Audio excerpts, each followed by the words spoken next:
Ok, ya estamos grabando. Entonces, como les decía, mi nombre es el doctor Roger Burga Gutiérrez. Vamos a comenzar lo que es la clase el día de hoy acerca de gestión del riesgo y desastres. Voy a compartir mi pantalla con ustedes. Es una clase en la cual, pues, definitivamente es parte de lo que es el proceso de lo que es salud comunitaria. Voy a compartir un momento mi pantalla con ustedes.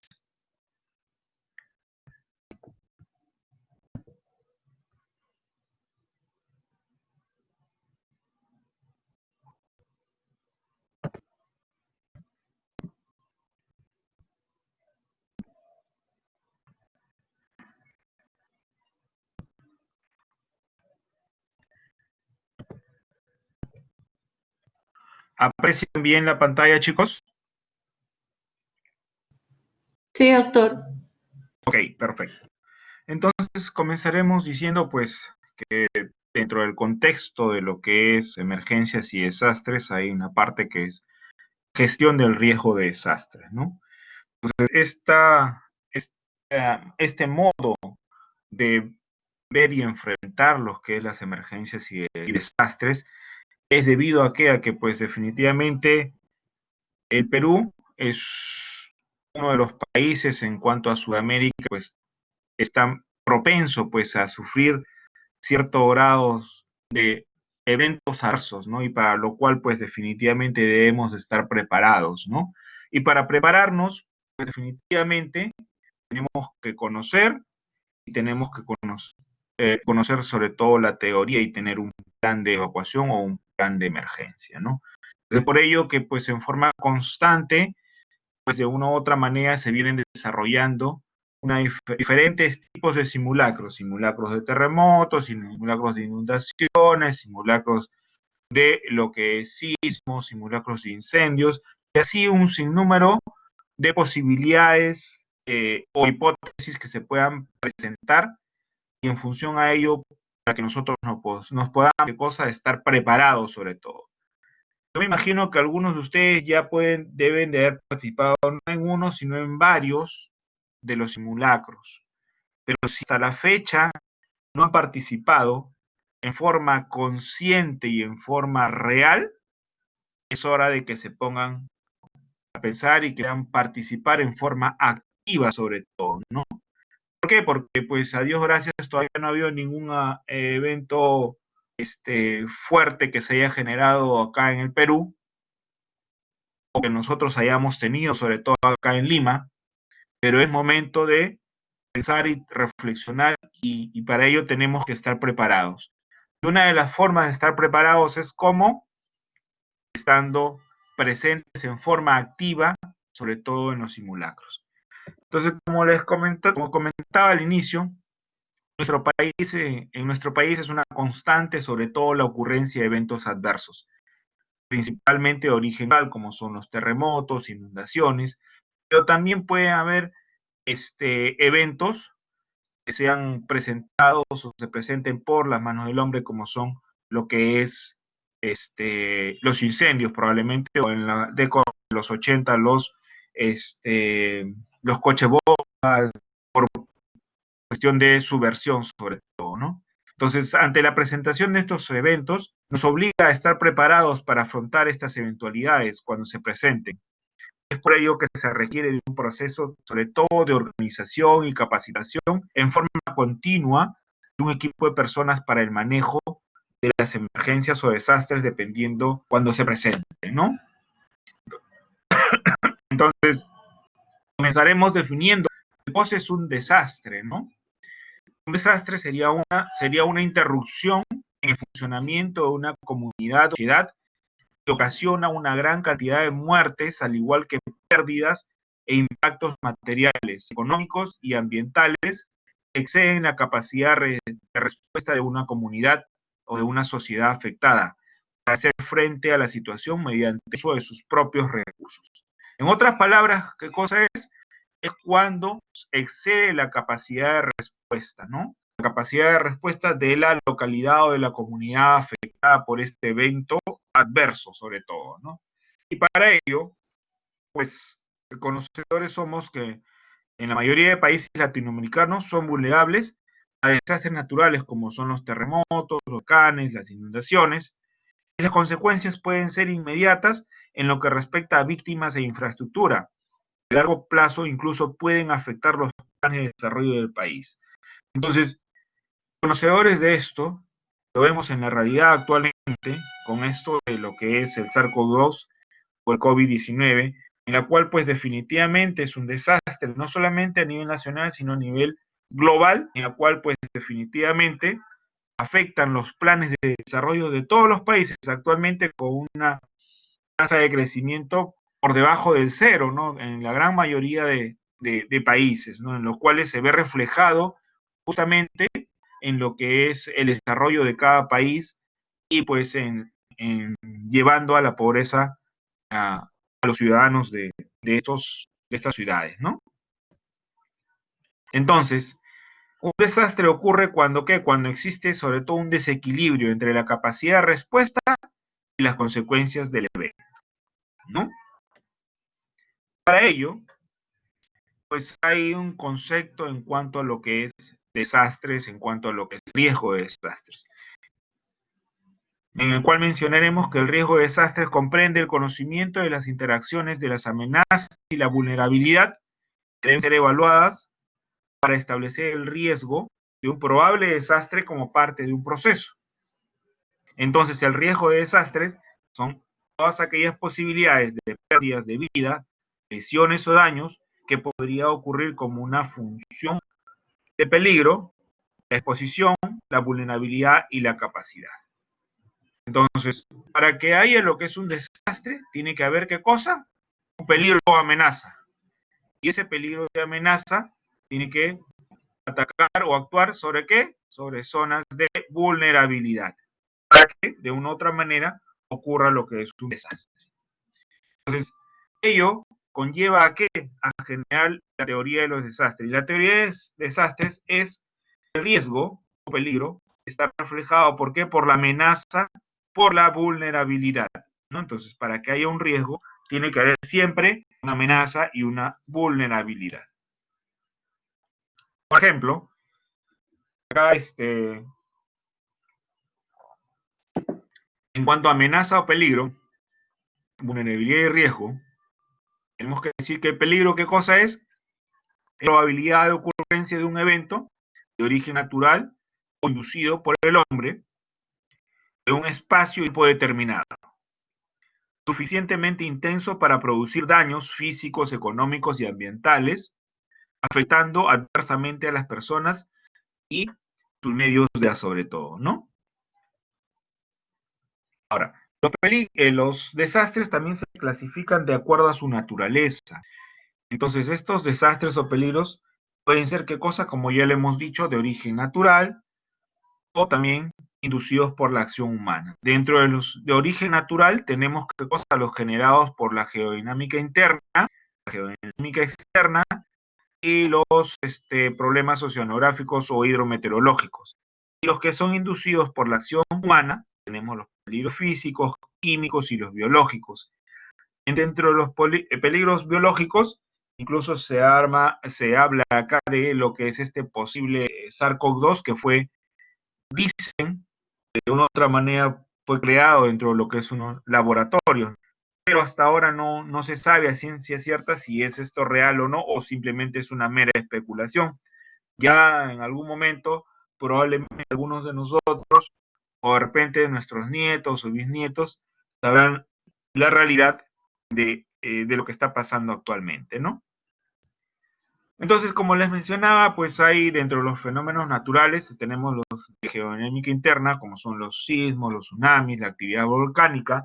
La de geodinámica externa, tenemos qué cosas, las caídas, volcamientos, rectaciones, y de los fenómenos hidrometeorológicos o oceanográficos tenemos qué cosa, las inundaciones, las lluvias, las tormentas eléctricas, el fenómeno del niño, de la niña, lo que es olas de calor y de frío, y así un sinnúmero de una u otra manera de eventos naturales que se presentan y que de una u otra manera ocasionan un daño, no solamente en el hombre, sino en determinadas localidades, ¿no? O regiones. Entonces, un claro ejemplo de estos eventos, no solamente es aquí en el Perú, sino a nivel internacional. Acá vemos, por ejemplo, en la figura de la derecha, el evento que casi todos los años o cada 5 años ocurre en cuanto a lo que es el fenómeno del niño costero. Esto es en el año 82, que fue con mayor fuerza, también en el 97 con mayor fuerza, en las cuales pues quedaron casi 700.000 damnificados en el norte del Perú. Fue en el año 2017. También vemos que cosa el terremoto que hubo en Nepal en abril del 2015, pues fue una destrucción pues tremenda. Y pues también vemos cómo son las construcciones, por ejemplo, acá en Lima mismo, ¿no? En el Agustino, este es el Cerro San Cosme, en la figura de la izquierda, en la parte inferior, en la cual, ¿qué cosa? Vemos como vulnerabilidad, ¿qué cosa? La construcción de qué? De las casas, en lo que es una ladera de un cerro, en la cual pues ahí se nota que hay bastante hacinamiento, y pues una amenaza podría, ¿qué cosa? Lo que es un incendio, podría ser qué cosa, lo que es un terremoto, podría ser lo que es o un terremoto también, ¿no? O cualquier otro factor que de una u otra manera amenace lo que es estas viviendas, que ya de por sí ya es vulnerable. Entonces, al ver lo que es la amenaza y la vulnerabilidad, estamos hablando de que lo que es un peligro o riesgo. La vulnerabilidad, dentro de la vulnerabilidad, como lo habíamos explicado, es la susceptibilidad de una unidad social, familias, comunidad o sociedad, estructura física o actividad económica, de sufrir daños por acción de un peligro, ¿no? Entonces, estos daños pueden ser físicos, pueden ser sociales, económicos, culturales, institucionales y entre otros. Y dentro de los factores de vulnerabilidad vamos a encontrar qué cosa, el grado de exposición al peligro, la fragilidad, que es el nivel de resistencia y protección frente al impacto de un peligro, la resiliencia, que es el nivel de asimilación, sobre todo, o recuperación frente al impacto de un peligro, en la cual, pues, definitivamente, actualmente estamos llevando por la parte de psicología y la parte de salud mental, pues, que de una u otra manera nuestros compatriotas aumenten su grado de resiliencia, sobre todo ante este impacto del SARS-CoV-2, ¿no?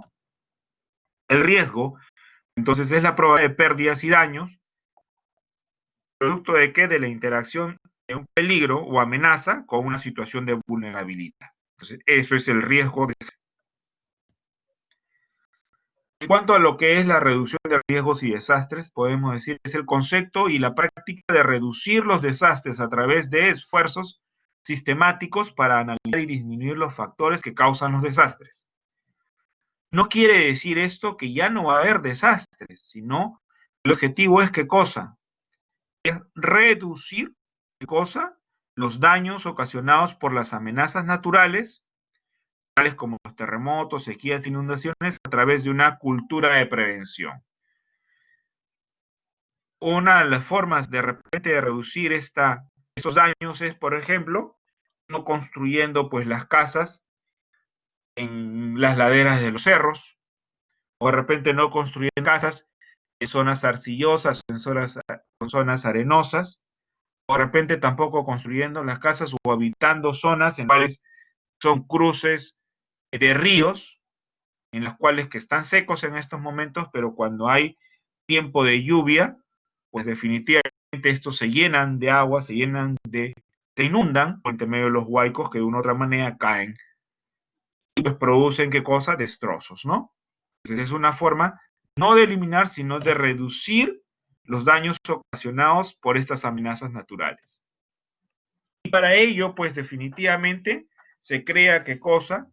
Se crea lo que es el Sistema Nacional de Gestión del Riesgo de Desastres, que es el SINAGER, con lo que es la ley 29664.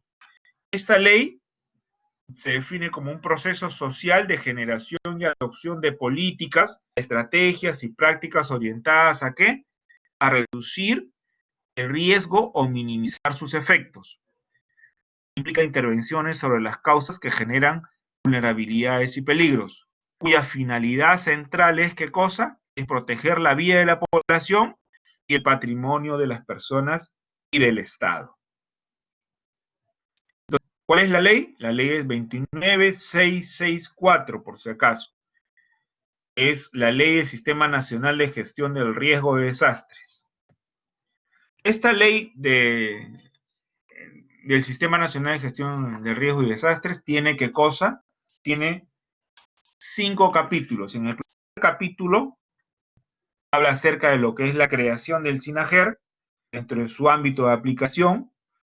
El segundo capítulo habla acerca de la Política Nacional de Gestión de Riesgos y Desastres en cuanto a sus componentes, que tienen un componente de gestión prospectiva, correctiva y reactiva, y los procesos que están inmersos dentro de estos componentes, como son la estimación del riesgo, la prevención, reducción del riesgo, preparación, respuesta, rehabilitación y reconstrucción, ¿no? Y lo que es en cuanto a lo que es la organización del SINAGER, quienes están conformando lo que es el SINAGER. El SINAGER entonces está conformado primeramente por la Presidencia y el Consejo de Ministros como un ente rector, el Consejo Nacional de Gestión del Riesgo de Desastres, que es el CONAGER, el Centro Nacional de Estimación de Prevención y Reducción de Riesgo de Desastres, que es el CENEPRED, el Instituto Nacional de Defensa Civil, que es INDECI, los gobiernos regionales y gobiernos locales también, el Centro Nacional de Planeamiento Estratégico, que es el CEPLAN, y pues lógicamente las entidades públicas, la Fuerza Aérea, la Policía Nacional, el Ejército, la Marina, la FAP, y entidades privadas y sobre todo la sociedad civil organizada. Asimismo, tiene ¿qué cosa?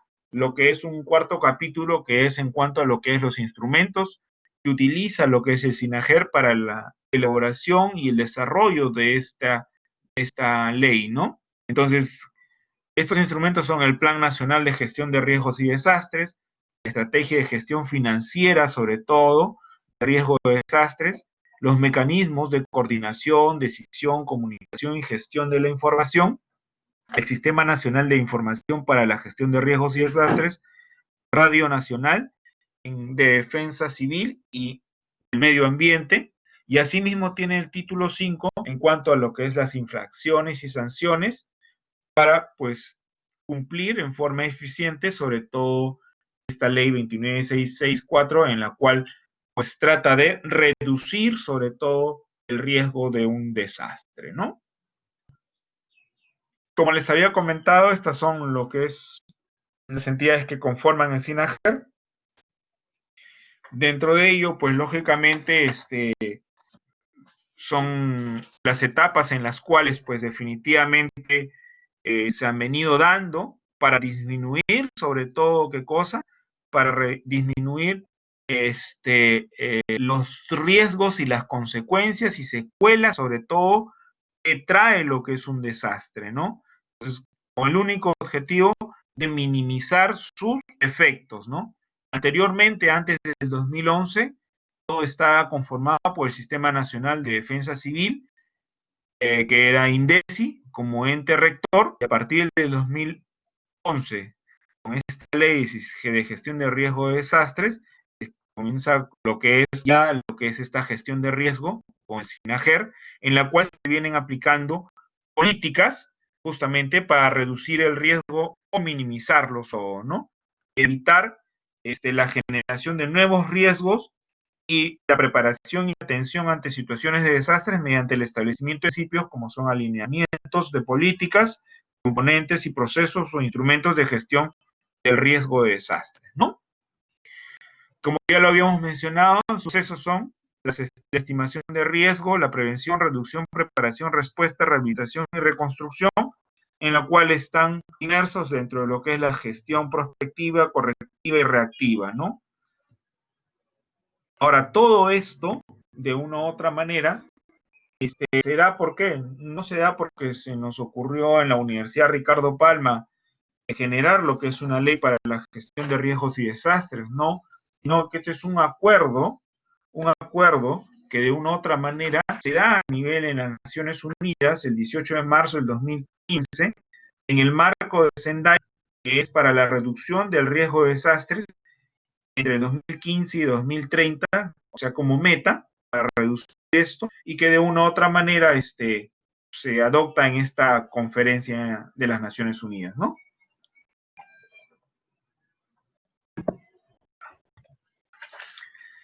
Esto de Sendai se llama así, ¿por qué? Porque algunos de ustedes probablemente se pueda acordar del terremoto de Sendai, un terremoto que sufre Japón el 11 de marzo del 2011. Fue uno de los mayores terremotos desde que se comenzó a registrar lo que es la intensidad de estos terremotos desde hace más o menos 140 años. Fue un temblor de tierra de una magnitud de 8.9 en la escala de Richter, con una duración de 6 minutos aproximadamente y una profundidad de 29 kilómetros. Este terremoto provocó, ¿qué cosa? Un gigantesco tsunami. Que originó, ¿qué cosa? Que originó unas olas de aproximadamente 10 metros de altura y que barrieron todo el archipiélago, la costa noroeste.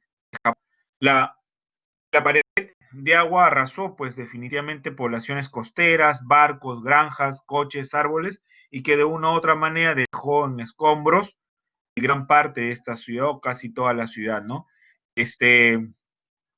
Tuvo aproximadamente 15.893 muertos, 6.158 heridos y 2.556 desaparecidos, ¿no? Entonces, en base a esto, pues se genera, este gran acontecimiento se genera, ¿qué cosa?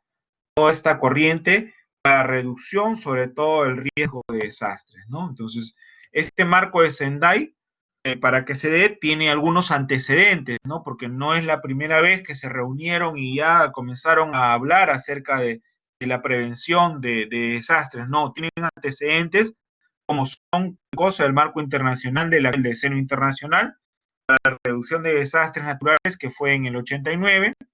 Igualmente la estrategia de Yokohama, hay una lectura que les estoy dejando ahí en lo que es en la parte de intranet, en la cual habla acerca del marco de Sendai, habla acerca de lo que es esta estrategia de Yokohama para un mundo más seguro, en la cual da directrices para la prevención de los desastres naturales, la preparación de los casos de desastres y la mitigación sobre todo de sus efectos, ¿no?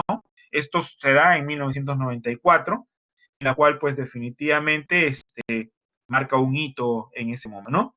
Asimismo, en el 99, en la Estrategia Internacional para la Reducción de Desastres, tiene también lo que es marco de acción de Hyogo para el 2005 y 2015, es el aumento de la resiliencia de las naciones y las comunidades ante los desastres.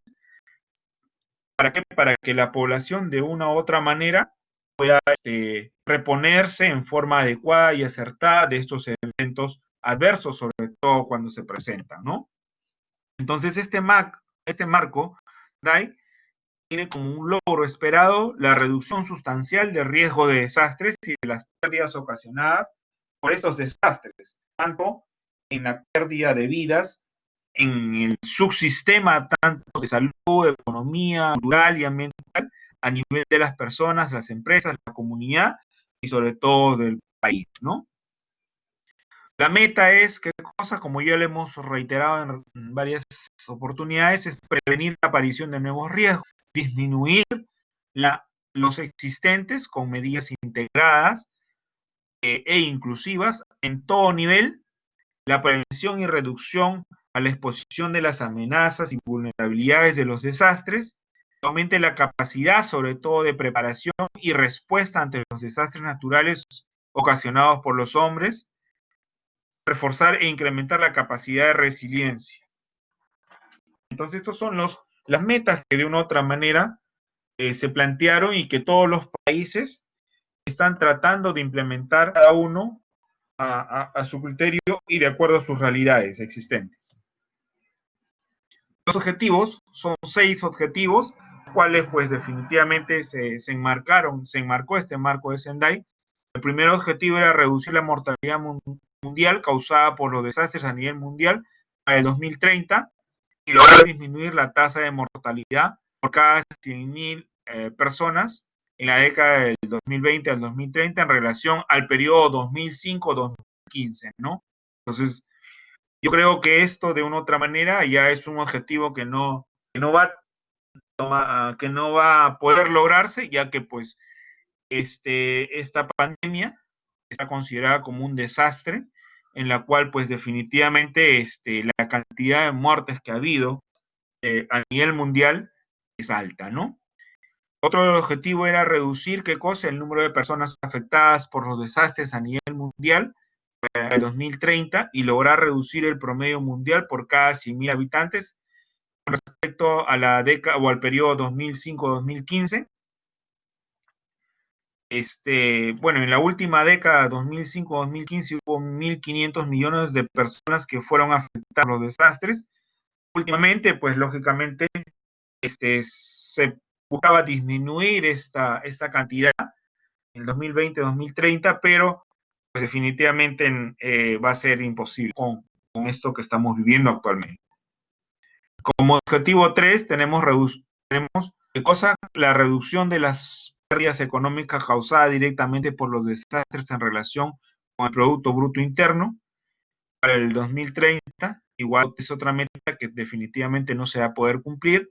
Reducir considerablemente los daños causados por los desastres en las infraestructuras vitales y la interrupción de los servicios básicos como son las instalaciones de salud, educación, incluso el desarrollo de la resiliencia para el 2030. Es algo que sí de una u otra manera se está trabajando, no solamente ahora, sino desde bastante tiempo, en que ya lo vamos a ver oportunamente en el transcurso de lo que es la clase. Como quinto objetivo tenemos incrementar considerablemente el número de países que cuenten con estrategias de reducción del riesgo de desastres a nivel nacional y local para el 2020, aumentar considerablemente la disponibilidad y el acceso de las personas a los sistemas de alerta temprana de peligros múltiples y a la información sobre el riesgo de desastres y las evaluaciones para el año 2030, ¿no? Entonces es un proceso en el cual todos los países vienen implementando lo que es diversos sistemas de alerta temprana. El Perú también es uno de los países que viene implementando ya desde hace buen tiempo estos sistemas de alerta temprana, sobre todo para lo que es tsunamis, sobre todo para lo que es terremotos, sobre todo para lo que es huaicos a nivel de lo que es fluviómetros, a nivel de lo que es en las quebradas sobre todo, ¿no?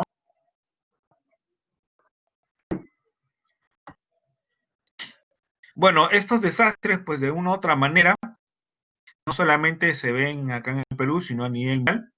Estos son algunos de los desastres de repente que de una u otra manera involucran nos involucran a nosotros como peruanos. Como uno de ellos tenemos el terremoto en Yungay en 1970, en la cual pues definitivamente borró pues prácticamente de la tierra lo que es toda una ciudad, la ciudad de Yungay. Lo único que quedaron fueron esas 3 palmeras, el cementerio que está en la parte alta y un circo que de una u otra manera también estaba en la parte alta de esta ciudad. El resto de la ciudad desapareció por completo y esto fue en el terremoto de 1970. Otro de los terremotos más recientes fue acá el terremoto de Pisco en el 2007, en la cual destruyó prácticamente esta ciudad en casi un 80-90%. También involucró a las ciudades de Chincha, e incluso llegó a parte de Cañete, pero en una menor proporción. Entonces, con esto no solamente vemos qué cosa, que los daños son a nivel de la infraestructura, sino también daños a nivel de qué, a nivel de lo que es las personas, ¿no? Causando muertes, causando heridas.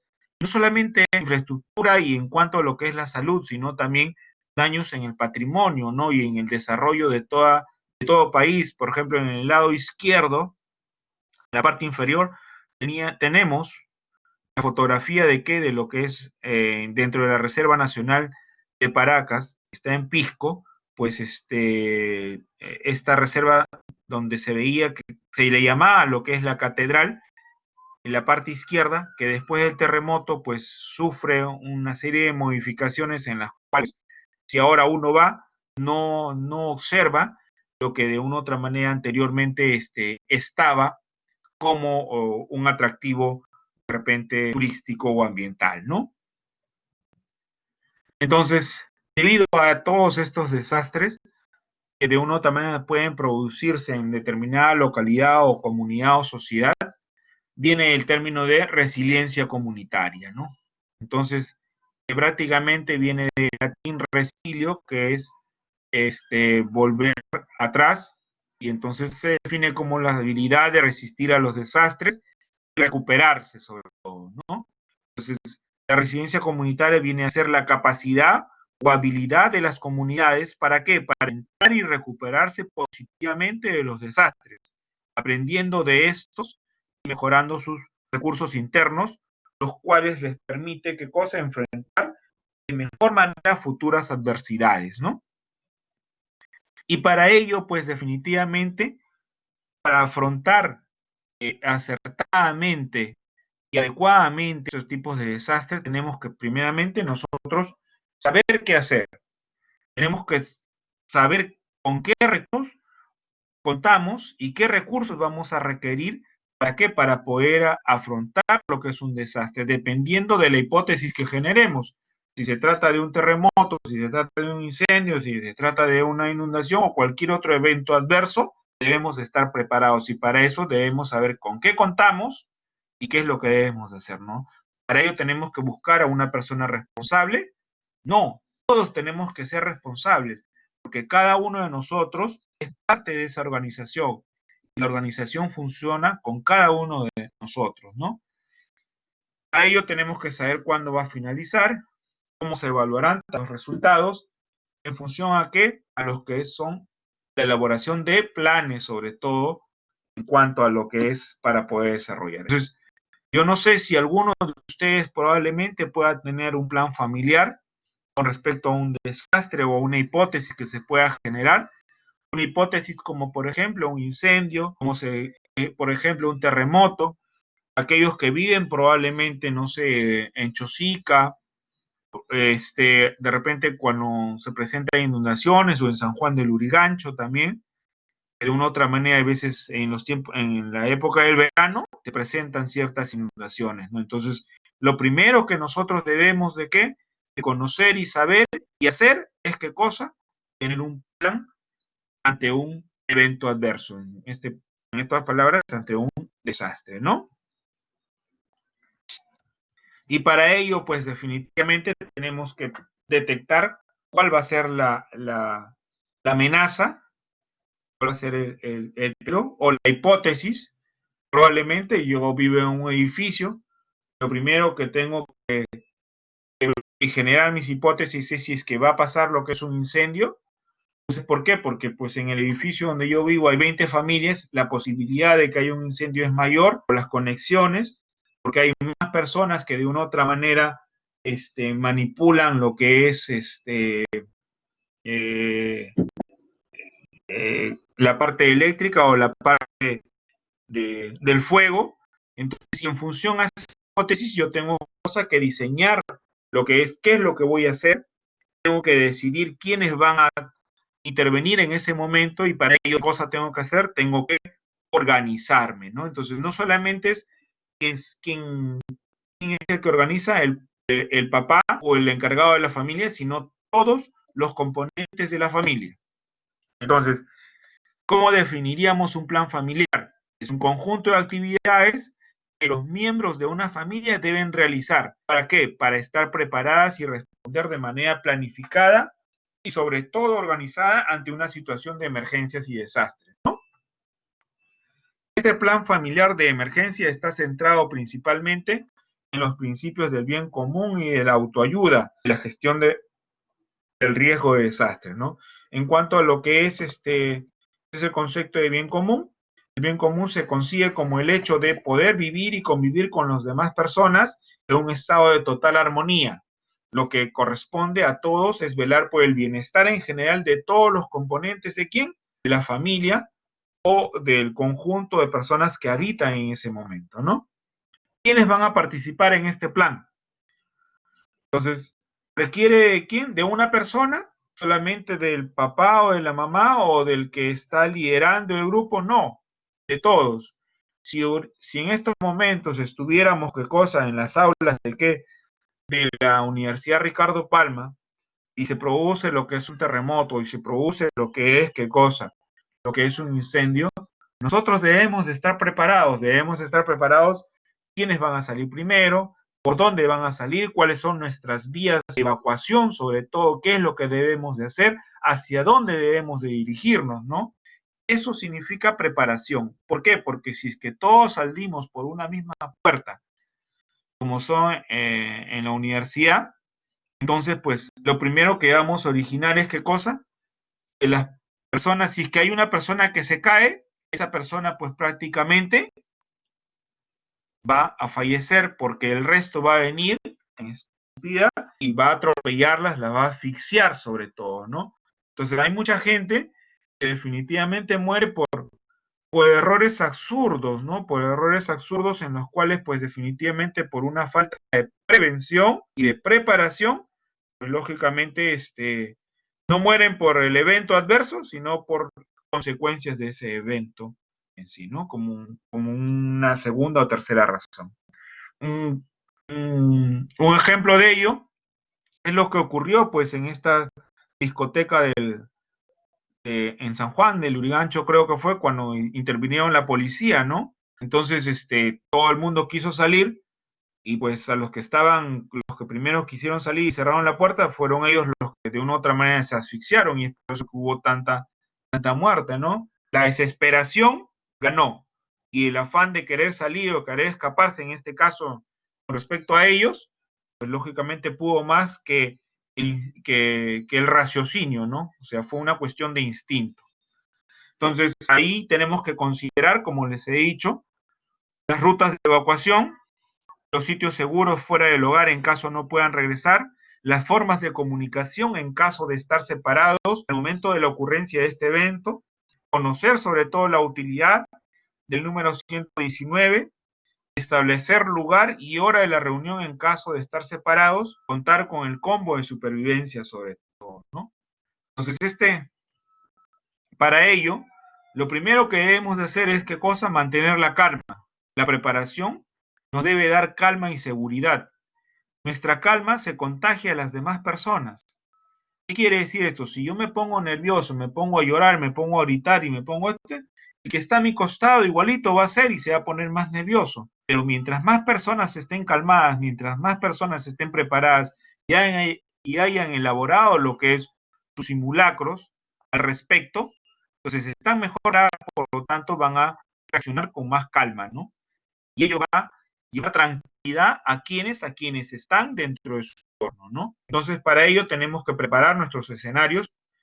Pongo como ejemplo el terremoto y la inundación, que son escenarios que se presentan este, con mayor frecuencia acá en la ciudad de Lima, y vamos a definir, evacuar o quedarse. Hay que definir si evacuamos o que no nos quedamos. Por ejemplo, si yo vivo en el piso 20, pues lógicamente corro más riesgo entre evacuar, porque me puedo caer en las escaleras, porque tampoco voy a ser loco de ponerme en el ascensor y bajar por el ascensor ante un terremoto, ante un incendio. Entonces, tengo que primeramente verificar cuáles son mis zonas de seguridad y probablemente lo más adecuado es quedarme en ese momento, ¿no? Hasta que baje eso y ni bien pase este evento, pues lógicamente ya poder salir, ¿no? Definir una zona segura alterna.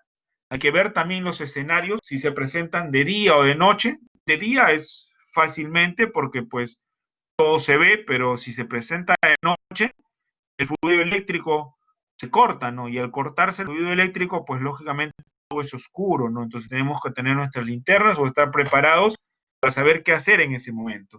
Tenemos que ver también si es que hay heridos, cómo los vamos a atender, dónde los vamos a reubicar y todo ese tipo de cosas, ¿no? Y para ello, pues, una forma de preparar nuestro plan de emergencia familiar es, ¿qué cosa? Diagramar nuestro domicilio, ¿no? Identificar nuestros factores de riesgo, si son factores materiales, nuestras zonas de riesgo, los muebles, como si los muebles van a bloquear alguna salida, y si las de la construcción pues son débiles, zonas de evacuación, donde me voy a colocar y todo eso, ¿no?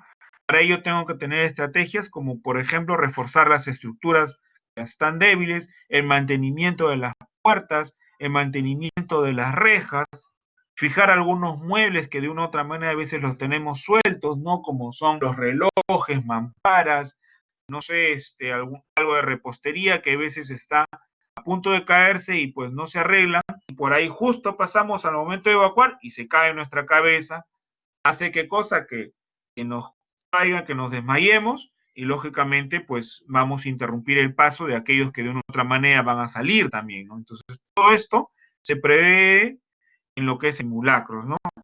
Y para ello tenemos que determinar las funciones y responsabilidades de cada integrante de la familia.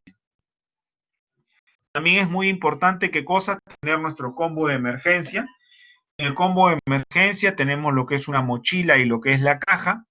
En la mochila de emergencia prácticamente tiene que ser cada mochila para 2 miembros de la familia. Debe de durar por lo menos 24 horas esa mochila, en la cual tenemos que colocar ciertas cosas en la medida de que, en la medida de la composición de nuestra familia o de la composición de los que viven con nosotros. Si tenemos niños, pues tenemos que asegurarnos en cuanto a la alimentación de los niños. Si tenemos mascotas, también de una u otra manera, tenemos que ver la alimentación de esa mascota, ¿no? Entonces, incluso tenemos que colocar ahí dinero también, ¿no? Pero no dinero de repente en monedas, en billetes de 50, de 100 o de 200, sino en monedas y billetes de baja denominación. ¿Por qué? Porque si ahora tenemos problemas cuando pagamos con 50 soles y nos dicen que no tienen cambio, imagínense en un momento de emergencia pagar con 50 soles. Va a ocurrir dos cosas.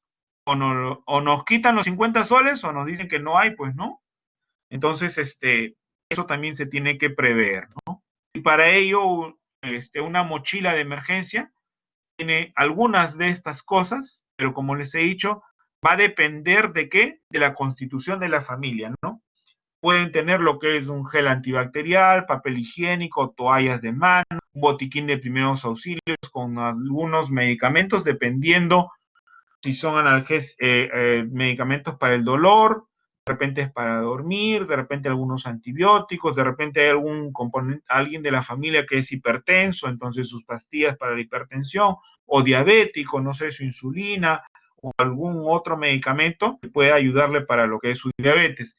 Asimismo, tenemos que tener lo que es comida, de repente comida fría, enlatados, con preservantes, paquetes de galletas, galletas de agua, de vainilla, de lo que sea, dependiendo del gusto de cada uno, agua embotellada, sin gas, probablemente medio litro, 4 botellas, para que sea de fácil acceso, porque no van a colocar un botellón esos de grandes de San Luis, no van a poder ni cargar eso en la mochila, entonces, ojo que esto es solamente para 24 horas, ¿no? Chocolates en barra, 2, abrigos como lo que es una manta polar, tuflas para que esos estén cómodos, confortables, puede ser pantuflas, pueden ser zapatillas, dependiendo de lo que cada familia tiene que de una u otra manera que ver. Lo que les comentaba, dinero, de repente en baja denominación.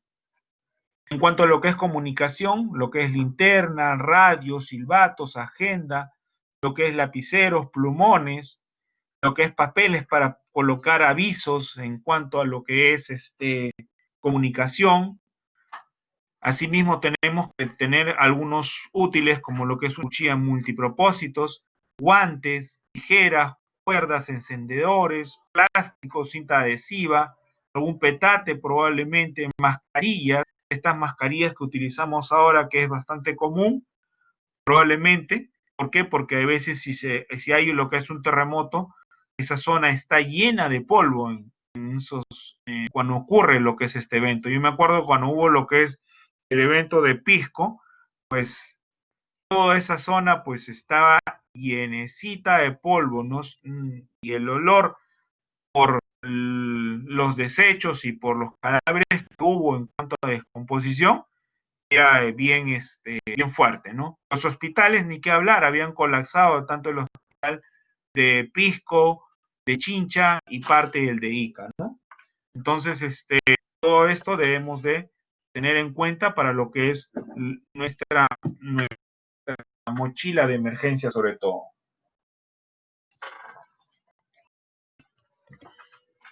Esta mochila de emergencia tiene que acompañar con lo que es una caja de reserva. Ya en esta caja, pues lógicamente, tenemos que colocar muchos más productos, ¿no? De una u otra manera nos puedan dar lo que es una seguridad de 2 a 4 días más, ¿no? Ahora, como les comentaba, tenemos que conocer este número 119. Es un número para que podamos dejar mensajes, sobre todo, tantos mensajes por vía del teléfono celular o por el teléfono fijo, ¿no? En la cual marcamos el 119, colocamos el 1, el código del departamento y el número fijo elegido sobre todo, ¿no? Si mi teléfono, yo vivo en Ica, pongo el 056 y pongo el 262177, entonces y dejo el mensaje, ¿no? Este mensaje tiene que ser tiene que de una u otra manera ser breve, tiene que ser corto, porque no solamente nosotros estamos dejando estos mensajes, sino hay un montón de personas que también necesitan dejar ese tipo de mensajes, ¿no? Entonces, igualmente, para el celular es ¿qué cosa? El 119, el número 1 y el celular elegido, pues que de una u otra manera, ¿no? Para escuchar los mensajes, igualito, colocamos el 119, en vez de colocar el número 1, colocamos el número 2, el código de departamento y el número en el cual pues definitivamente se ha dejado lo que es este mensaje, ¿no? Igualmente para el celular, 119, el número 2 y el número del celular en la cual pues definitivamente ya nosotros como familia, en nuestro plan familiar, hemos acordado dejar los mensajes en ese número fijo o en ese número de celular, ¿no? Entonces, como les he dicho, tiene que ser corto y preciso, ¿no? Acá les he traído algunos ejemplos en cuanto a dos escenarios distintos, en cuanto a lo que es un sismo y lo que es una inundación. Eso lo voy a pasar. Ustedes ya lo van a revisar porque estas diapositivas se están quedando en donde, se están quedando acá en el intranet, están colgadas para que de una u otra manera ustedes puedan revisar, puedan ver qué se puede hacer en función a qué, a lo que es un sismo o una inundación, y puedan armar sobre todo sus planes de familiares sobre todo, ¿no? Entonces, en caso de sismo, ¿cómo nos podemos preparar? ¿Cómo podemos responder ante esto? Y que pues de una u otra manera podamos salir aerosos mediante esta respuesta, ¿no? Igualmente, para lo que es un caso de inundación, ¿cómo nos preparamos? ¿Cómo respondemos en función a esto? ¿Para qué? Para que de una u otra manera salgamos con éxito, ¿no?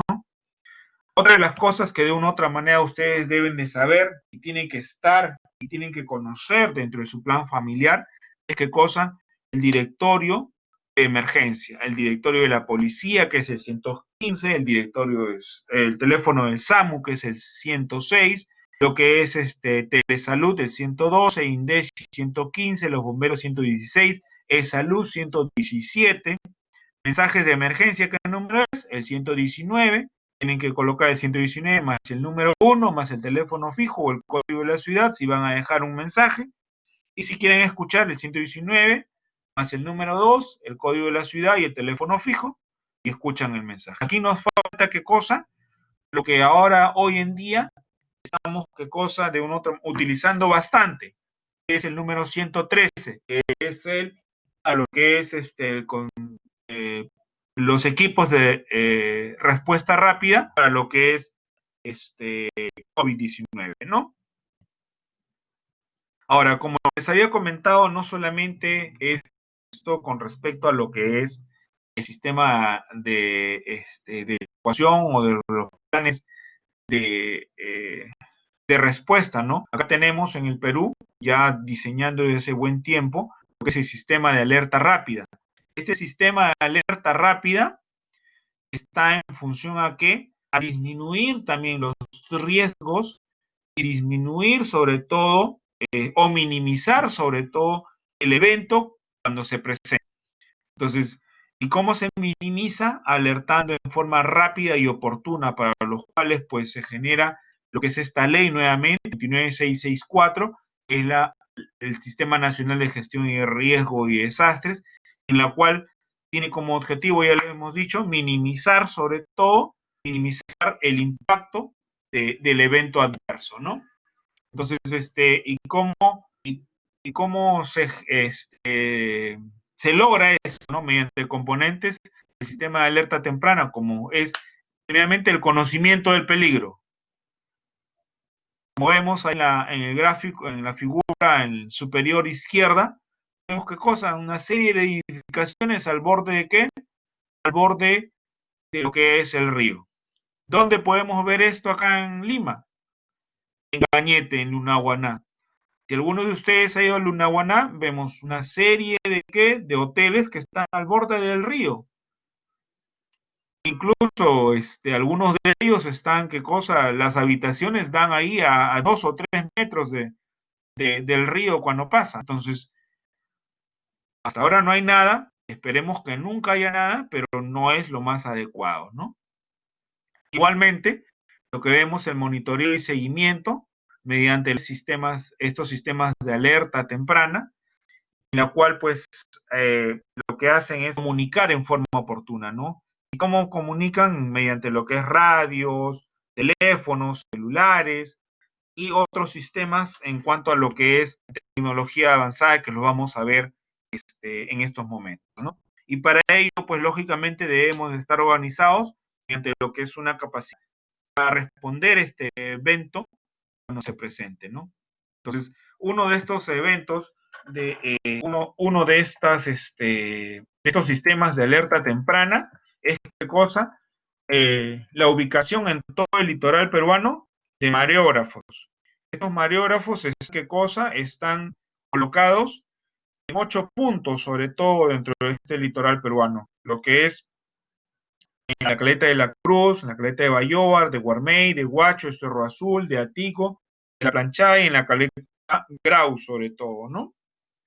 En la cual, pues, definitivamente están en forma continua, viendo lo que es la actividad de las olas, el movimiento de las olas, y en cualquier aumento de esta actividad,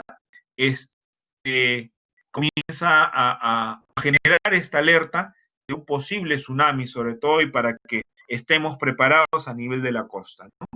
Y no solamente esto hay que cosa 7 estaciones de transmisión de lo que es una transmisión digital terrestre, en la cual pues definitivamente están en la ciudad de Trujillo, ciudad de Lima, Arequipa, Camaná, en la cual mediante lo que es el sistema del televisor, pues lógicamente sale,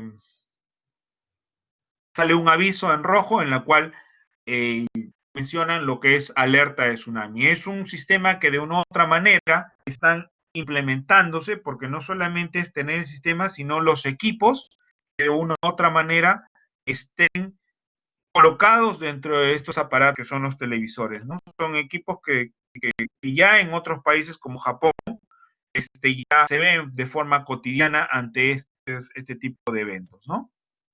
Entonces, estos son los mareógrafos que están distribuidos en toda la costa. Tenemos ahí en Guarmey, tenemos el de la Cruz, tenemos en Bayóvar, en Huacho, en Hilo, en Atico. Son los mareógrafos que de una u otra manera están viendo la actividad de las olas sobre todo. Y esto es lo que les comentaba con respecto a esto de la televisión digital terrestre.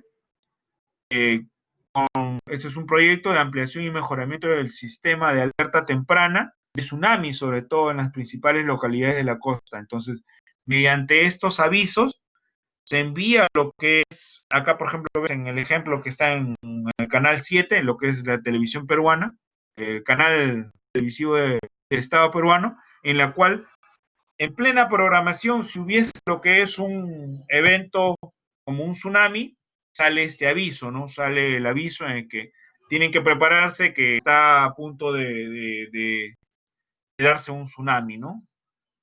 O nos dice 30 segundos para que llegue, prácticamente como se ve a veces en las películas, ¿no? estos, estos son proyectos que se vienen generando no desde ahora, sino ya desde bastante regular tiempo, mediante lo que es convenios. Hay un convenio con lo que es la JICA, que es una agencia de cooperación internacional de Japón, que ha desarrollado un receptor de alertas de emergencia basado en las señales EWBS, que enciende solo en el caso de emergencia con una luz roja de fondo de pantalla, ¿no? Mayormente esto está instalado en lo que es las emisoras de radio, en las cabinas de las emisoras de radio. Entonces se genera lo que es esta luz y que significa qué cosa, lo que es alerta tsunami, y las emisoras de radio comienzan, ¿qué cosa? Comienzan a generar lo que es la información. ¿Para qué? Para que la gente de una u otra manera pueda proteger, ¿no? Y se vaya sobre todo a lugares más altos, ya que la ola de tsunami puede ser de 3 metros, de 5 metros o de 10 metros, como se presentó ahí anteriormente con el ejemplo que hemos visto, ¿no? En el terremoto de Sendai. Y como les comentaba, no solamente eso está en la costa peruana, sino también hay fluviómetros que de una u otra manera están colocados en las quebradas, en este caso en las quebradas de Lima, como son en Chosica, en el distrito de Lurigancho, en la cual pues definitivamente para ver sobre todo la presencia de huaicos, por ejemplo, tenemos colocadas en donde, en la quebrada del Pedregal, en la quebrada de Corrales, en la quebrada de la Libertad, es para ver sobre todo y que nos avise ante un evento adverso como es la presencia de huaicos, ¿no? Entonces, esto es lo que es la primera parte, que de una u otra manera vemos y desarrollamos con lo que es la gestión de riesgos de desastres. Ahora vamos a tocar lo que es igualmente lo que es un tema de actualidad con respecto a lo que es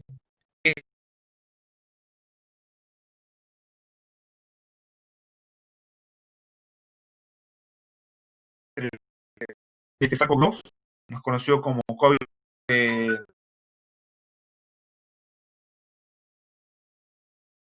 lo que es algunas estrategias, ¿no?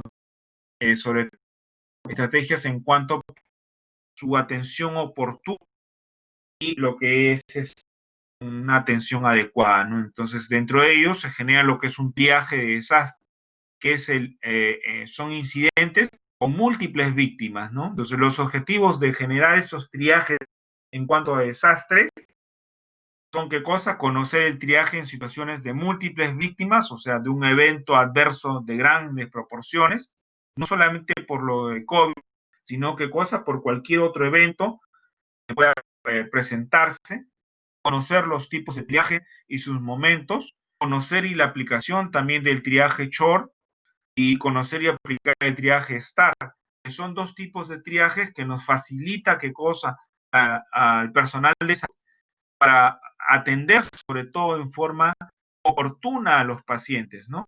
Entonces, dentro de ello tenemos las fases de la atención médica de emergencia. Hay una fase prehospitalaria y una fase hospitalaria, ¿no? En la fase prehospitalaria tenemos, ¿qué cosa? El puesto médico de avanzada, en la cual pues hace un triaje en cuanto a una atención inicial, y posteriormente se deriva a este paciente, lo que es mediante un transporte, y van haciendo un segundo triaje, y un tercer triaje es cuando llega al hospital. Llega al hospital en el cual hay una hay un triaje y una atención final, sobre todo, para darle soporte. Pero para que llegue al hospital, nosotros tenemos que comenzar a utilizar cualquiera de estos triajes, ¿no? El triaje STAR o el triaje SHORE, que de una otra manera los vamos a ver a continuación. Entonces, en la atención de víctimas en masa, ¿qué vamos a decir? Que son procedimientos de emergencia con el propósito de ¿qué? Con el propósito de salvar la mayor cantidad de vidas, el mejor tratamiento a la salud con los recursos disponibles en una situación de emergencia masiva o de desastre. Tiene tres características. Esta atención tiene que ser oportuna, adecuada y selectiva. Entonces, no solamente es qué cosa derivar al paciente, sino tiene que ser sobre todo oportuna, porque siendo oportuna podemos probablemente salvar no solamente la vida, sino salvar también alguna estructura del cuerpo de esta persona, ¿no? El triaje es un procedimiento médico dinámico, consiste en la evaluación rápida de las víctimas para determinar prioridades de atención. Entonces, y para ello tenemos tenemos que tener algunos criterios para asignar las prioridades. Uno de los criterios probablemente es la gravedad de la víctima, la probabilidad sobre todo de la sobrevivencia de esta víctima. Entonces, que de una u otra manera siempre las tenemos que tener en cuenta. La definición oficial, el triaje, bueno, viene de un término francés, por eso que colocamos como triaje con G, es un término de origen francés del verbo trier, cribar u ordenar, y originalmente es un término militar que significa seleccionar, escoger o priorizar. Entonces, en función a esto, tenemos prioridades en cuanto a la atención médica. La prioridad 1 es la prioridad roja, que son los graves con buenas probabilidades. Prioridad amarilla es la prioridad moderada, la prioridad verde, que son los leves, y la prioridad 4, que está con color negro diferenciado, que son ya los cadáveres o los muertos, en los cuales pues definitivamente no vamos a hacer nada, pero sí, ¿qué cosa? Podemos de una u otra manera organizarlos y podemos ponerlos a buen recaudo, ¿no? Respetando, pues lógicamente, el cuerpo y las creencias de las personas, ¿no? Porque no solamente, no, ya está muerto, déjalo ahí, no, sino es siempre respetando y teniendo ética sobre todo, ¿no? Entonces, en cuanto a la prioridad de atención, ya lo hemos mencionado, hay una prioridad 1, prioridad 2, 3, en la cual, pues definitivamente, la prioridad 1, que es la prioridad roja, se aplican a los lesionados de cuidados inmediatos, quienes requieren una atención médica urgente, ya que por la gravedad de sus lesiones pueden perder su vida y con los recursos disponibles tienen la probabilidad sobre todo de sobrevivir. En otras palabras, tiene que ser oportuna y para que sea oportuna tenemos que priorizarlo, ¿no? La prioridad 2, la prioridad amarilla, se aplica a los lesionados de cuidados intermedios o diferibles, quienes requieren sí efectivamente una atención médica, pero que pueden esperar sobre todo en el lugar. O sea, no significa que estén sanos, sino que sí requieren una atención, pero que pueden esperar sin ninguna complicación o sin que esta espera cause un daño mayor o cause una lesión permanente, ¿no? Y la prioridad 3 es la verde.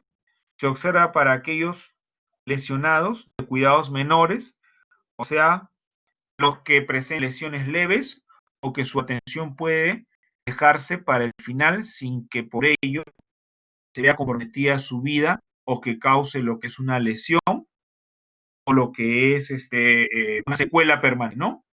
Entonces, para ello se les selecciona, como vemos acá, con tarjetas, a veces no tarjetas, y tenemos que ingeniar con lo que haya, o plumones, o cintas como esta, en verde, amarillo, rojo. ¿Para qué? Para que de una u otra manera poder seleccionarlas. Para ello tenemos que tener en cuenta el tipo de desastre, el número de heridos, el recurso hospitalario del entorno de la zona de desastre, las posibilidades de evacuación, de transporte y remisión.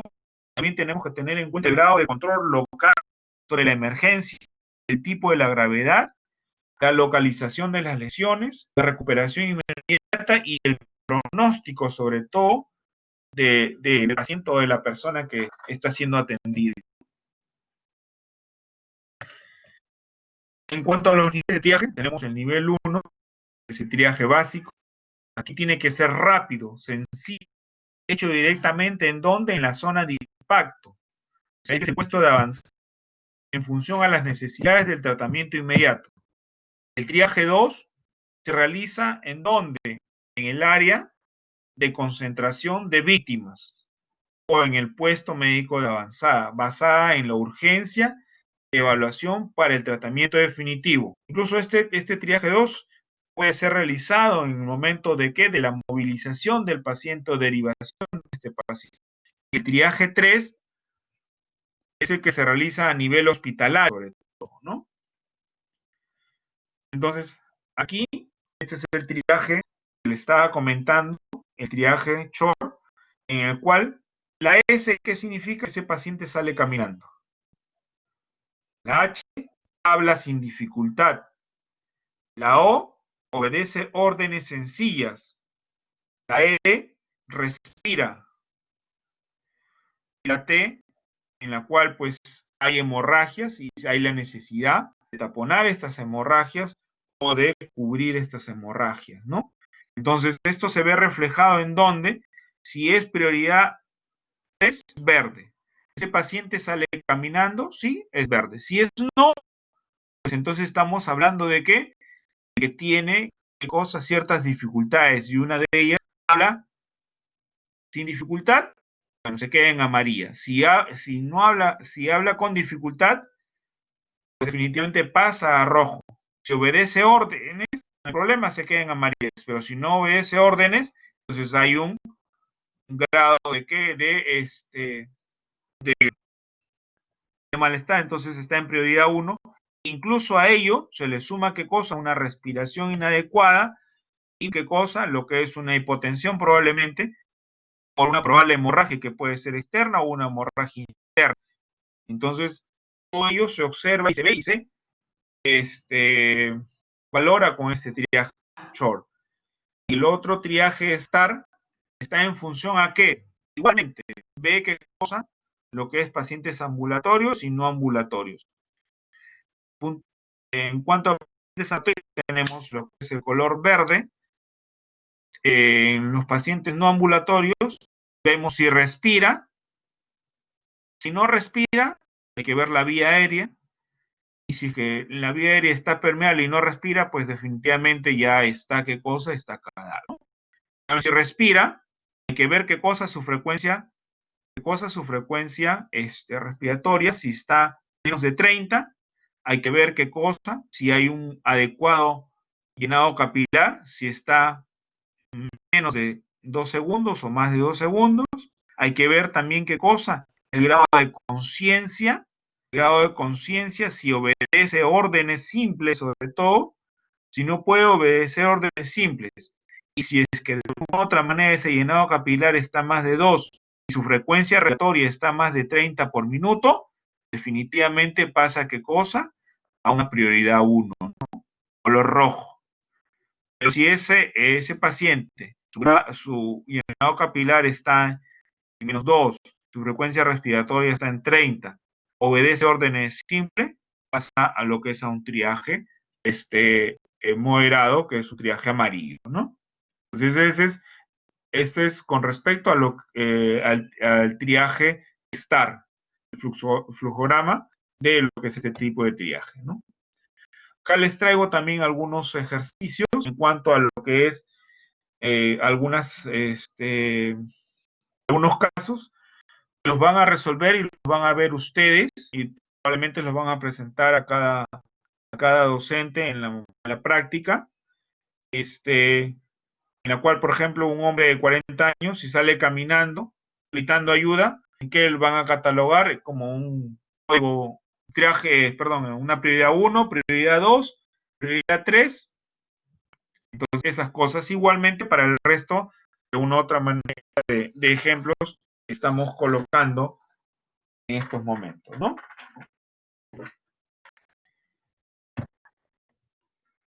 Esto es igualmente los ejercicios en cuanto a lo que es el triaje SHORE. Acá vamos a ver qué cosa, lo que ya de una u otra manera a ustedes les estaba comentando. Una prioridad verde, igualmente para la mujer, que de una u otra manera hemos puesto como ejemplo, y así los 5 ejemplos que tenemos ahí, están las soluciones. Entonces, Ya ustedes están pensando cómo lo van a hacer, igual, véanlo, repásenlo, probablemente podamos colocar algún ejemplo probablemente de estos en el examen, ¿no? Ahora, respecto a lo que es esta pandemia, también se han organizado los sistemas en cuanto al comando y organización de cuidados críticos frente a lo que es los desastres, como lo que es conocido como el nombre de COVID-19, ¿no? Cuyo objetivo es conocer qué cosa, primeramente, el enfoque general de cómo gestionar un desastre, conocer el concepto y los componentes del comando salud en la gestión del riesgo de desastres, conocer la articulación entre los comandos en salud establecidos dentro de una misma institución y entre las instituciones, sobre todo, y asimismo identificar los puntos críticos que afectan la implementación correcta del comando salud. Entonces, el concepto o la palabra comando no significa qué cosa, no significa lo que es una organización militar o un grupo de personas, no.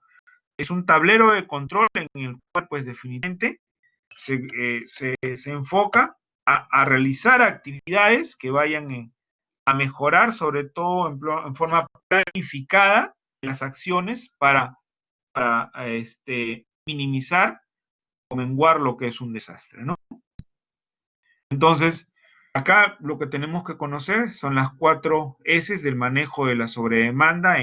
Y va a haber una sobredemanda cuando haya un desastre.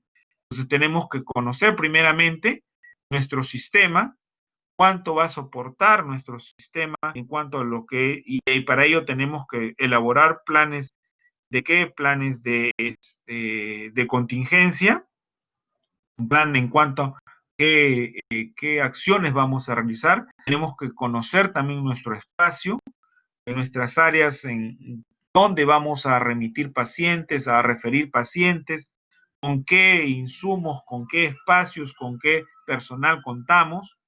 Y en cuanto a lo que es la S de cosas, tenemos que saber con qué equipamiento biomédico, insumos, medicamentos tenemos. Y en cuanto al staff, que es en cuanto al personal, tenemos que saber también con qué personal contamos en ese momento para poder solucionar la emergencia de una u otra manera o el desastre que se pueda presentar, ¿no? Entonces, para ello, pues definitivamente, este tipo de comandos de salud no es la primera vez que se desarrolla, no es la primera vez que se desarrolla ahora con esta pandemia, sino ya son en reiteradas oportunidades que se han desarrollado, son ejemplos en los cuales se vienen, les vengo trayendo en estos momentos. Por ejemplo, la agencia de en el 2017 se hizo lo que es el Comando de Salud 2017 para la emergencia de dengue, en la cual hubo lo que es el fenómeno del niño costero en la ciudad de Piura, igual se organizó, se diagramó lo que es las acciones que de una u otra manera se presentaron en ese momento para tratar de solucionarlas. Igualmente hubo lo que es un comando de salud en el año 2019 en cuanto a la emergencia de dengue, y también igualmente en el fenómeno del niño costero y también lo que es en lo que es en la parte de madre. Así es, el comando salud requiere de un espacio físico, como lo hemos comentado.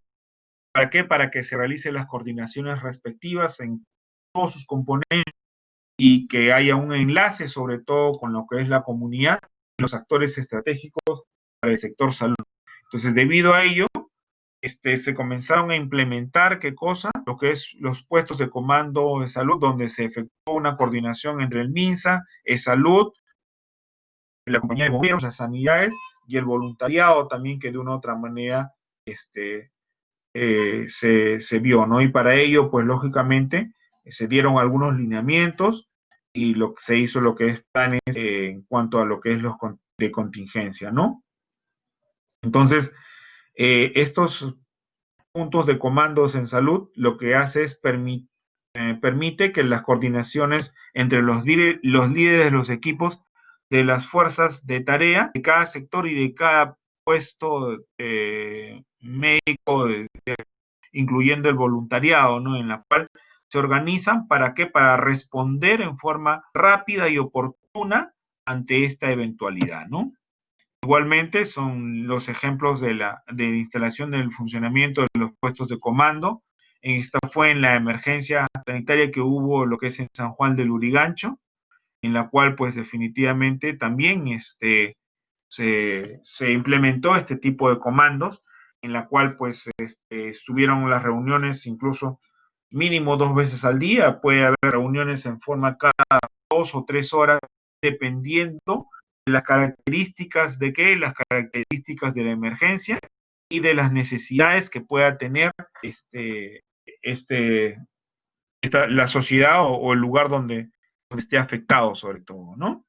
Y para ello es, como les comentaba al inicio, es indispensable tener qué cosa, algunas herramientas, o contar con algunas herramientas, como son qué cosa, los mapas, la lista hecha en cuanto a lo que es insumos, los planes de contingencia, los planes de respuesta, planes de acción, las tarjetas de acción, y sobre todo conocer la localidad en la cual pues definitivamente se está interviniendo, ¿no?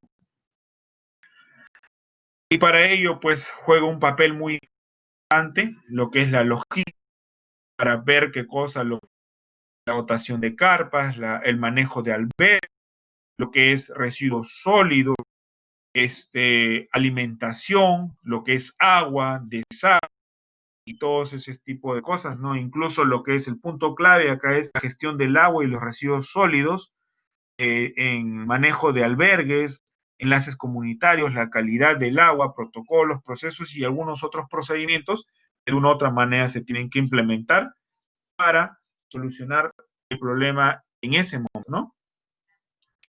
Como les comentaba, el papel que juega la logística es muy importante en función a lo que es la provisión de estas carpas para que puedan ser atendidas, no solamente las carpas en el punto de respuesta local, sino también a los diferentes niveles, tanto al nivel 1, nivel 2 o nivel 3, que es el nivel hospitalario. ¿Por qué? Porque muchas veces la capacidad del hospital pues es sobrepasada, ¿no? Y para ello se tiene que instalar, ¿qué cosa? Carpas, instalar lo que es hospitales de emergencias al costado de los mismos hospitales, implementar una serie de acciones para poder realizar una atención adecuada. O hay veces, pues definitivamente los mismos hospitales, ¿qué cosa? No en una zona segura, entonces se tienen que implementar este tipo de acciones, ¿no? Para acá otra de las acciones que se han implementado en estos momentos es ¿qué cosa? Por ejemplo, para lo que es la atención de los pacientes COVID, que de una u otra manera llegaban a dónde, a las UCIs de los hospitales, pero en las UCIs de los hospitales no había la cantidad de profesionales, ¿no? Para que puedan de una u otra manera enfrentar este problema. Una de las características o decisiones que se tomó en su momento, bueno, ahora ya ha disminuido, ahora encontramos camas UCI y hospitales. Antes, en mayo, en junio, pues definitivamente no encontrábamos camas UCI, entonces incluso no encontrábamos profesionales como intensivistas, que no hay en cantidad, y los que habían incluso habían caído por la enfermedad. Entonces teníamos que cosa, por lo menos, a veces contábamos con 15 pacientes, 30 pacientes y un solo intensivista, ¿no? O 2 intensivistas. ¿Qué hacer entonces ante ello, no? Entonces, ¿qué cosa? Conformar lo que es grupos de profesionales para que puedan actuar estos grupos bajo el liderazgo de este intensivista, ¿no?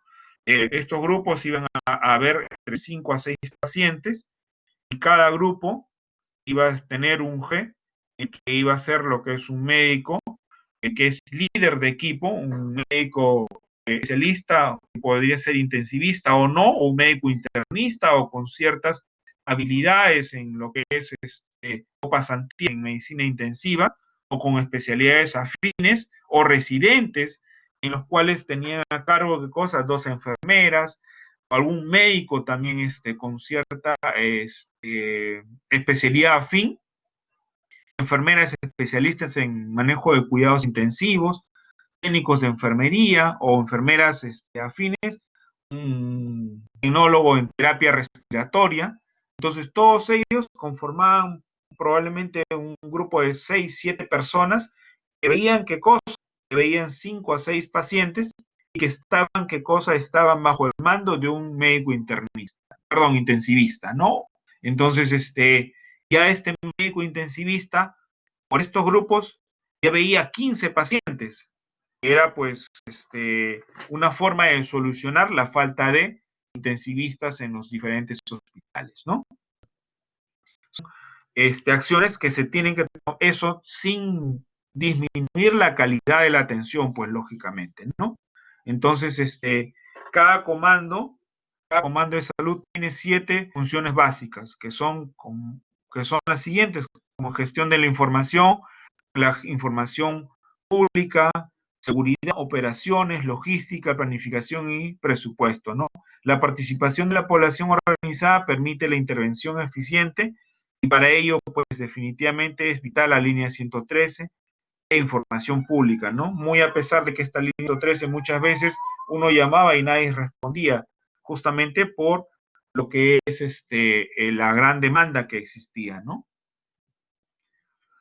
Igualmente, como ya lo hemos mencionado, acá hay lo que es los comandos de salud en la cual tiene que cumplir estas acciones.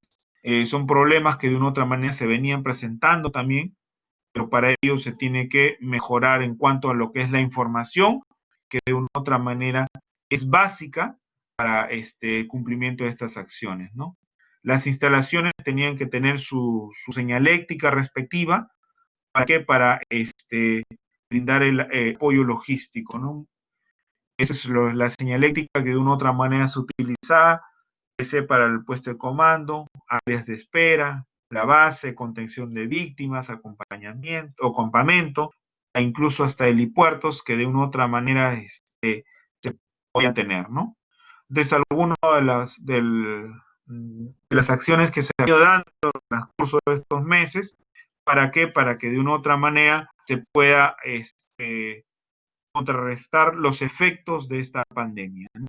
Los efectos que de una u otra manera se puedan generar en lo que es, cuando ocurre lo que es un desastre. Esta es una cartilla, es una lista de verificación, aislamiento para la respuesta al COVID-19 o SARS-CoV-2, ¿no? En los hospitales sobre todo, ¿no? Y como les comentaba, un punto álgido y cuál es la gestión de la información. Mientras todos estén informados, es mejor sobre todo el acompañamiento y es mejor sobre todo y es un punto clave sobre todo la coordinación. El objetivo para establecer un sitio de atención alternativa es administrar la carga de pacientes hasta que el sistema local de atención médica pueda gestionar las demandas de los pacientes. Es importante tener en cuenta las necesidades específicas de los eventos para la atención al paciente. En la planificación del sitio de atención alternativa se deben considerar 3 criterios básicos: tipo de paciente, nivel de atención y tipo de la infraestructura sobre todo, ¿no? Consideraciones para la expansión. Igualmente acá tienen que tener, a veces los hospitales ya quedaban saturados o ya no había lugar de atención, tenían que mantener flujos adecuados de personal, pacientes y materiales y residuos a fin de reducir la exposición, sobre todo a la contaminación, y principalmente para que no haya una contaminación a nivel del personal de salud, ¿no? Entonces, para ello se generan, ¿qué cosa? Se generan lo que es los triajes diferenciados en triaje diferenciado de COVID y triaje diferenciado en no COVID. Aquellos pacientes que de una u otra manera tenían la sospecha pasaban al triaje diferenciado de COVID con una puerta de entrada y una puerta de salida distinta para que no se mezclen sobre todo los pacientes, ¿no? De acuerdo a las circunstancias logísticas de cada establecimiento de salud, ¿no?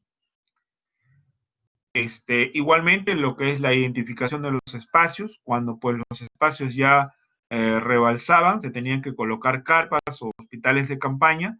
Para ello tenían la parte de logística, ver lo que es la implementación, ver lo que es agua, lugares de desecho, de residuos sólidos y toda una serie de actividades que de una u otra manera se tenían que presentar la, uh, para la acción respectiva, ¿no? Igualmente, como les comentaba, este es el flujo de pacientes, y tanto no solamente de pacientes, sino el personal. ¿Para qué? Para que de una u otra manera no se contamine todo el establecimiento de eso, ¿no? Otra de las cosas que se vio acá también con respecto al triaje respiratorio en la emergencia sanitaria fue qué cosa. Lo primero, identificar de manera rápida los cuadros respiratorios agudos de origen infeccioso. Determinar la gravedad de la enfermedad. Si era leve, perfecto, sintomático. Si era moderado, los factores de riesgo a los hospitales. Priorizar la atención de la salud.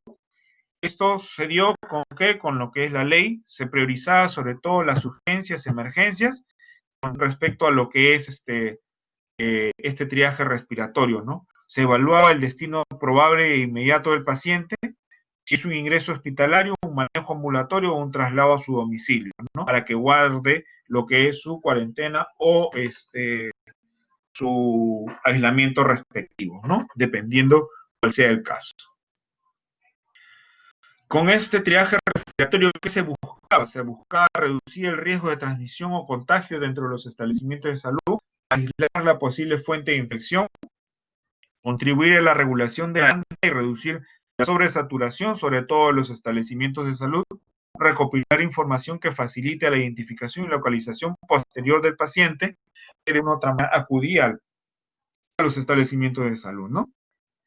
Y para ello, pues incluso, como les dije, es una foto de un triaje diferenciado, en la cual pues mayormente se hacían fuera de los establecimientos de salud, en la parte delantera, sobre todo ¿para qué? Para que haya una ventilación adecuada y los insumos logísticos que de una u otra manera juegan un papel muy importante para este tipo de acciones, ¿no? Entonces, para ello, hay resoluciones en las cuales se tienen que elaborar estos planes de contingencia. Esto no es algo nuevo, es algo que ya el Ministerio de Salud, pues de una u otra manera, viene que cosa implementando en el transcurso del tiempo. Por ejemplo, estas son resoluciones de 2015, en la cual, pues, lógicamente aprueba los lineamientos para la implementación de los procesos de gestión reactiva. También aprueba el 188 en el 2015 los lineamientos para la formulación y aprobación de planes de contingencia, para que de una u otra manera los trabajadores o el sistema esté preparado, sobre todo, para cualquier eventualidad o evento adverso que de una u otra manera se pueda adaptar, ¿no? En el 2019 se aprueba la directiva administrativa, que es la formulación de planes de contingencia en las entidades e instituciones de salud. Entonces, toda institución, sector salud del primer, segundo, tercer nivel, tiene que tener sus planes de contingencia, en función a hipótesis o a supuestas eventualidades. Una de las supuestas eventualidades son, ¿qué cosa? La presencia de terremotos, que es algo bastante frecuente de los sismos que se presentan en el Perú, ¿no? Los incendios también, y inundaciones dependiendo del lugar donde de una u otra manera se encuentre ubicado el establecimiento de salud. La finalidad, ¿qué cosa es? La finalidad es establecer la organización en el sector salud para una oportuna y adecuada respuesta ante la inminencia o ocurrencia de un evento adverso, que es la emergencia o desastre, que pone en riesgo la salud de la población y el funcionamiento de los establecimientos de salud. El objetivo principal es establecer los procedimientos específicos del sector salud, sobre todo para la formulación de los planes de contingencia ante la inminencia u ocurrencia de un evento adverso, emergencia o desastre, en el marco de la ley 29664, que es la ley de SINAGER, para el sistema de gestión de riesgo de desastre, ¿no? Entonces aquí de una u otra manera, esta es una aplicación obligatoria a todo el Ministerio de Salud, no solo al Ministerio de Salud, sino de Salud y las Fuerzas Armadas, la Policía Nacional incluso, para que tengan sus planes de contingencia ante probables eventualidades. Un plan de contingencia, ¿qué es lo que lleva? Lleva lo que es la parte de introducción, la finalidad, cuáles son los objetivos, la base legal, el ámbito de aplicación sobre todo este plan de emergencia. Dentro de los contenidos tenemos los determinantes del escenario de riesgo y la identificación del peligro, el análisis de la vulnerabilidad, la determinación del nivel de riesgo, la organización frente a una emergencia, el grupo de trabajo en cuanto a la gestión de riesgo y desastres, los procedimientos específicos, en cuanto a lo que es preparación, alerta, el comando, la coordinación de la organización, la atención de salud, los procedimientos eh, de continuidad de los servicios, porque los servicios no pueden pararse en lo que es en salud, ¿no? Igualmente, lo que es las actividades articuladas en los procesos, tiene que estar enmarcado lo que es el presupuesto y el financiamiento, el monitoreo y la evaluación sobre todos estos planes de contingencia. Y dentro de los escenarios podemos colocar, los anexos, los escenarios de riesgo, los procedimientos, los sistemas de comando, las matrices de actividades, lo que es un mapa referencial de lo que es el lugar, lo que es la red o de telefonía, con qué servicios se cuentan, y así, ¿no? Y esto, pues, definitivamente, de quiénes deben de aprobar este plan de contingencia, ¿no? Entonces, estos planes de contingencia, ¿quién lo hace y quién lo debe aprobar? Terminado el proceso de formulación de la etapa de aprobación, tendrá la siguiente secuencia. El equipo técnico realizará la presentación de la propuesta del plan al grupo de trabajo de gestión de riesgos y desastres correspondiente o al que haga sus veces para su aprobación. Y estos planes de contingencia serán aprobados por quién, por la máxima autoridad de la institución, de los diferentes niveles de gobierno, mediante acto de resolución correspondiente. O sea, se aprueba si es a nivel del hospital, el director del hospital, mediante una resolución correspondiente, ¿no? La difusión del plan de contingencia, una vez aprobado el plan de contingencia, se debe, ¿qué cosa? De poner a discusión todas las unidades orgánicas de la entidad o instituciones de salud, dependiendo del sistema y de la misma de los diferentes niveles de gobierno y sus organismos públicos descentralizados y de otras dependencias del sector salud. La difusión puede ser en los medios impresos, talleres, reuniones, y asimismo deberá estar publicada en el portal institucional para el conocimiento de la población. Entonces, en otras palabras, estos planes de contingencia deben de ser, ¿qué cosa? Deben de ser compartidos, deben de ser, ¿qué cosa? Socializados todos los integrantes de la institución, y no solamente con los integrantes, sino deben ser colgados en la página web de la institución. Con esto quería culminar y haciéndoles recordar que generalmente la persona que sobrevive a un evento adverso como es un desastre no es aquella que es la más fuerte, sino la que mejor está preparada para responder ante un evento adverso. ¿Y cómo mediante el conocimiento y el conocimiento de las medidas preventivas y la capacitación en forma continua y oportuna? Con ello quería culminar esta presentación.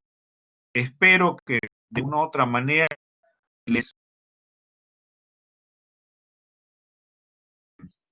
presentación y que de una u otra manera puedan ustedes socializarla dentro de su familia, y aquellos que de una u otra manera todavía no han participado en los planes o en los simulacros respectivos, participen de manera activa sobre todo, ¿no? Si hubiese alguna pregunta, por favor, porque justo estamos a tiempo.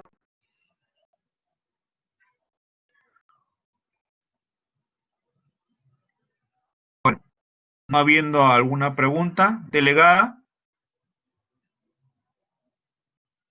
Delegada. Sí, doctor. ¿Qué tal? ¿Cómo está? Entonces damos por concluida la clase. del día de hoy. El próximo martes, ya saben, van a tener también la clase, creo, de salud ocupacional, y el examen creo que está programado para el día martes a las 7 de la noche, y sus presentación de los protocolos de investigación para el día jueves, ya con los grupos que de una u otra manera la doctora Lituma ya nos va a comunicar tanto a ustedes como a nosotros como docentes. Y en función a eso, pues vamos a ir desarrollando esta presentación. Ok, los dejo. Un gusto haber compartido en esta hora y media con ustedes, hora y media y un poquito más. Y bueno, simplemente a ser activa en la parte de, sobre todo de la preparación para estos planes de contingencia, ¿no? Ok, un gusto, hasta luego. Muchas gracias, doctor. Hasta luego.